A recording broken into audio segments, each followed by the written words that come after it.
What is good, friends, and welcome back. First of all, I do have to apologize for the lack of content. I'm extremely busy at work, and the free time I have is to enjoy the game. We are quite busy in the agency, and I want to take the opportunity to share my feedback with you.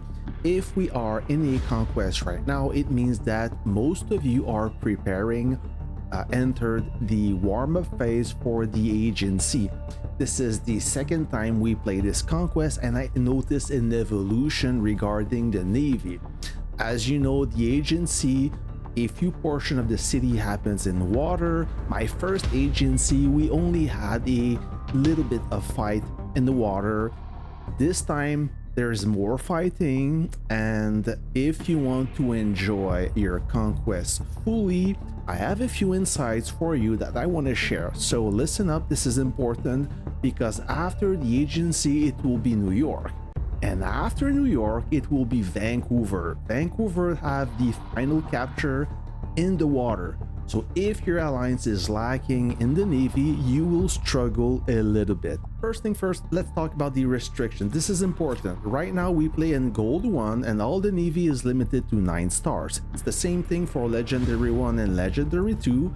Gold 2 to Silver 2, it's 7.2 units, and Silver 3, it's 7.1 units. What does it mean exactly? The units being restricted means that the power output and the health point are limited as well. But you know what is not limited? The officers. Now let's talk about the officers real quick. I'm not gonna go in depth with them. You know their role, you know their skills and everything. As you can see, I only have 2 of them fully awakened, but I'm considering awakening another one. I'm not sure yet which one I will go for, since I don't know exactly which unit I should push. Regardless, why do I talk about the officer? This is important, guys, because as you know, the Navy is restricted. They are restricted in firepower and durability. Therefore, those officers will have a lot of credibility with their skills. Mind you, a lot of you don't have 2 of them, even 1 of them fully awakened. So if you have 1 or 2 fully awakened, you will have the upper hand versus the enemy.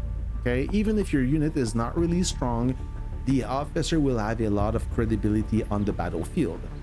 Now, if you plan to play with the Armored Destroyer, Captain Unbeaten and Surf Strider are a must. They must be awakened.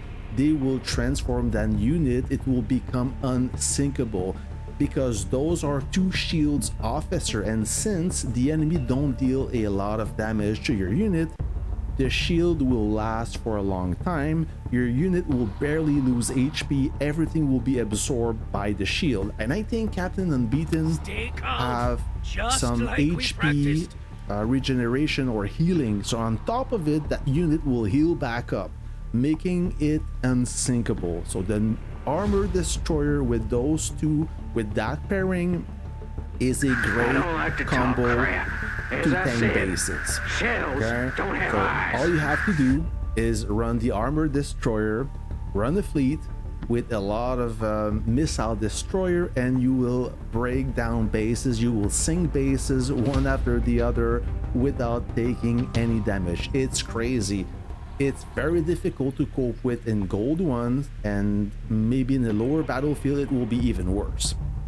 Because as you know, bases have limited walls as well. Anyhow, so I may consider Tide Surf Strider because of the shield, but I'm not decided yet. Let's talk real quick about the Navy units. I almost have every single ship. I'm missing the Armored Destroyer at 7.2 stars and the aircraft carrier. I do have a 7.2 stars that I dismantle for prototypes. Regardless, you know their role. If you're more of a field player, consider the aircraft carrier and the submarine. Both are fun units.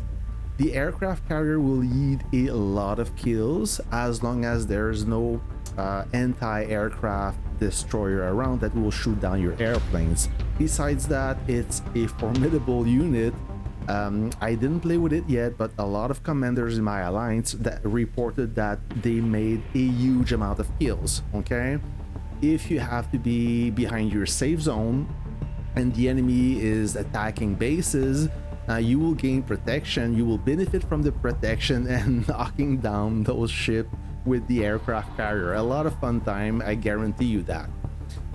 The missile destroyer, there's no secret, this is the unit to go if you want to blow up bases. I talked a little bit about the armored destroyer, the best tanking unit by far. Another fun unit is the submarine, friends. The submarine, it's amazing to rat enemy ship.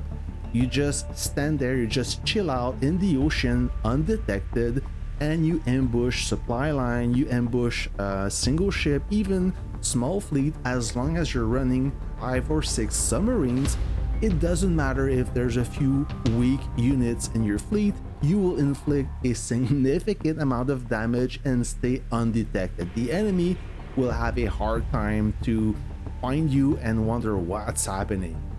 And if you look at my submarine, it's a 7.2 unit, but I raised it to a respectable level and made a few kills myself. As for the anti-aircraft destroyer, nothing much to say. It's more of a counter ship against aircraft carriers. And the anti-submarine, not really a popular unit. It doesn't deal a lot of damage to any ship. It's more of a counter unit. It counters the submarine pretty much.